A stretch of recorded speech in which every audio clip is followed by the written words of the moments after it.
Petrol की कीमतों में होशरुबा इजाफे से परेशान अवाम को एक और झटका। सिंध में सीएनजी स्टेशन 9 दिन के लिए बंद कर दिए गए। गैस की किल्लत के सबब सूई सदरन ने आज से 25 अक्टूबर तक सीएनजी स्टेशन को फराहमी रोक दी।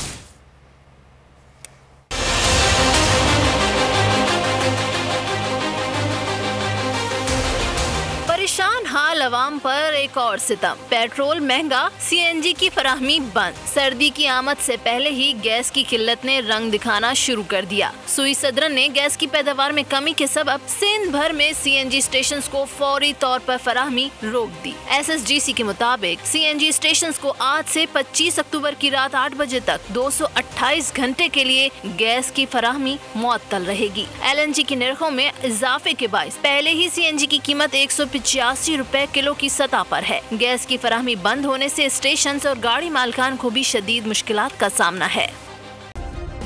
सब्सक्राइब करें और बेल दबाएं ताकि कोई खबर रह न जाए।